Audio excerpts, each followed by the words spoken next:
Our YouTube channel learn with Nihal. दोस्तों, हम आज एक आर्टिकल ऐसे या निबंध कहें हिंदी में, तो हिंदी में इसको निबंध कहते हैं, इंग्लिश में आर्टिकल या ऐसे कहते हैं। तो डिस्कस करने वाले हैं बाढ़ के ऊपर। तो सबसे पहले देखेंगे प्रस्तावना मतलब परिचय। तो बाढ़ पानी का अति प्रवाह होता है, मतलब बाढ़ का जो अर्थ होता है, बाढ़ किसको कहते हैं, तो पानी का अति प्रवाह। अति प्रवाह मतलब बहुत ज़्यादा जब पानी ओवरफ्लो हो जाता है तो उस स्थिति को हम बाढ़ कहते हैं, जो कि भूमि के एक बड़े क्षेत्र को ढक लेता है। और देखो, जब बाढ़ आती है तो एक भूमि का बहुत बड़ा क्षेत्र ढक जाता है पानी से, जिससे विनाश होता है। बाढ़ न केवल एक बड़े क्षेत्र को, बल्कि यह बहुत सारी जिंदगियों और संपत्तियों को खा जाती है। देखिए, जहाँ भी दोस्तों बाढ़ आती है, आप न्यूज़ चैनल पर देखते होंगे, तो वहाँ की फसल बर्बाद हो जाती है। पशु, मनुष्य, मतलब मनुष्य तो एक बार को चलो उनको तो रेस्क्यू कर लिया जाता है, बचा लिया जाता है, लेकिन बहुत सारे पशु, जीव जंतु, सब कुछ बेकार हो जाता है, सब कुछ नष्ट हो जाता है। तो बाढ़ के कारण क्या होते हैं, तो बाढ़ अत्यधिक बारिश और क्षेत्र में जल निकासी की व्यवस्था के अभाव में होती है। देखिए, या तो बहुत अधिक बारिश होगी तब बाढ़ होती है, या जो क्षेत्र है वहाँ पर जल निकासी, यानी कि जल अगर बारिश होती है तो वहाँ पर जो है एक तरह से पानी की निकासी नहीं होती है, तो वहाँ पर जो है जल इकट्ठा हो जाता है, जल का भराव हो जाता है, और ऊपर से बारिश पड़ती रहती है तो पानी भर जाता है, तो वहाँ पर बाढ़ की स्थिति पैदा हो जाती है। कभी कभी बाढ़ बादल फटने के कारण भी होती है। तो देखिए, कभी कभी जैसे उत्तराखंड में हम देखते हैं तो बादल फट जाता है, जैसे चमोली है, चमोली ज़िले में अक्सर ये घटनाएं देखने को मिलती हैं कि बाढ़ के कारण मतलब बादल के कारण जो है बादल फट जाते हैं, वहाँ फिर बाढ़ आ जाती है, जो कि दुगना नुकसान करती है। और देखो दोस्तों, ये जो बादल फटने के कारण जो बाढ़ आती है ना, ये इसका जो नुकसान होता है, इससे ये 2x हो जाता है, यानी दुगना हो जाता है। बाढ़ का प्रभाव, किसान बाढ़ से पूरी तरह प्रभावित होते हैं। अब देखिए, बाढ़ से प्रभावित अगर देखा जाए तो किसानों की फसलें बर्बाद होती हैं, हम देखते ही हैं। बाढ़ उनकी फसलों के साथ साथ उनकी भूमि को भी बर्बाद कर देती है।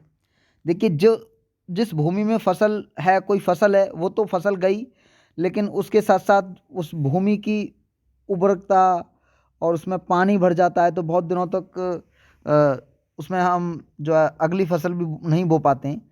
तो इसका भी एक बहुत बड़ा रीज़न होता है। तो बाढ़ उनकी फसलों के साथ साथ उनकी भूमि को भी बर्बाद कर देती है। बाढ़ के कारण बहुत सारी बीमारियां पैदा हो जाती हैं।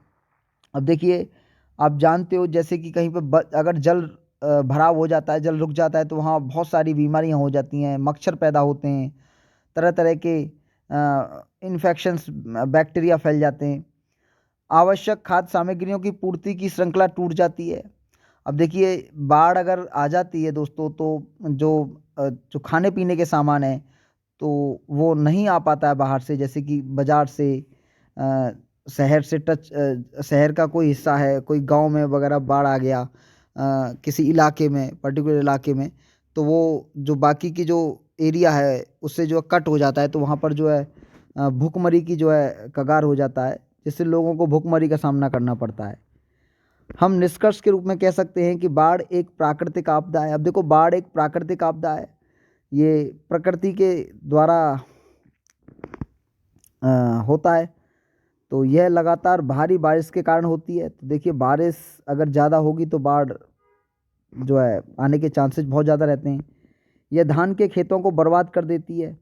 यह अपने रास्ते में आने वाली हर चीज़ को नष्ट कर देती है। तो जो भी इसके रास्ते में आता है उसको नष्ट कर देती है बाढ़।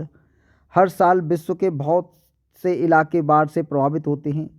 अब देखते हो कि कभी चाइना में, कभी अमेरिका में, कभी पाकिस्तान में, कभी हमारे इंडिया में ही जो है बाढ़ आती रहती हैं, तो जिससे बहुत सारे जो है इलाके वो प्रभावित होते हैं विश्व भर में। यह मानव जीवन के लिए एक अभिशाप है।